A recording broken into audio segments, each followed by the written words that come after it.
édition de la Semaine nationale de la sécurité routière est lancée. Elle sera marquée par plusieurs activités, notamment la sensibilisation, la formation et l'information des usagers. C'est autour du thème la sécurisation du transport public de personnes. Youssouf Diakité. L'insécurité routière constitue de nos jours un véritable casse-tête pour les usagers de la route, mais aussi pour le gouvernement du Mali.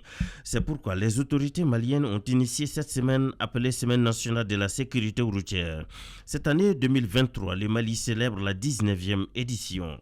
Nous avons remarqué effectivement que les causes graves des accidents qui sont survenus ces derniers temps et qui impliquent les cars de transport public de voyageurs, sur 100 accidents, 70 sont dus à la vitesse excessive. C'est pourquoi aujourd'hui nous avons voulu donner de façon symbolique des radars portatifs au directeur général de la gendarmerie nationale qui opère donc en rase campagne, mais également des radars éducatifs au directeur général de la police en milieu urbain.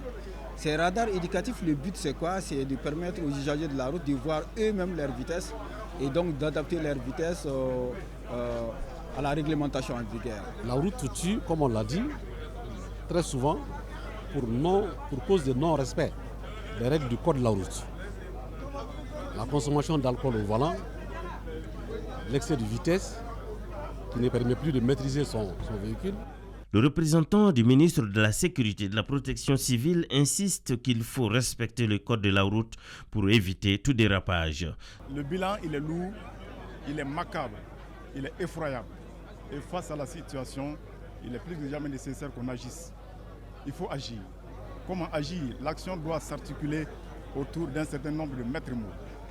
La formation, la sensibilisation et la répression. Et à tous ces niveaux, le ministère de la Sécurité et de la Protection civile a des rôles très importants à jouer.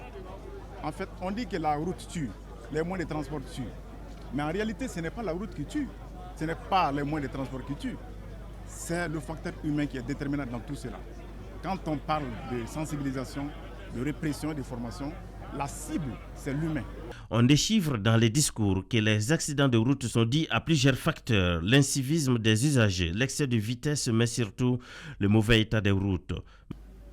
L'objectif de la semaine est d'intensifier la campagne de sensibilisation des usagers de la route en vue de minimiser les impacts négatifs des accidents de la circulation routière sur la population et l'économie de notre pays.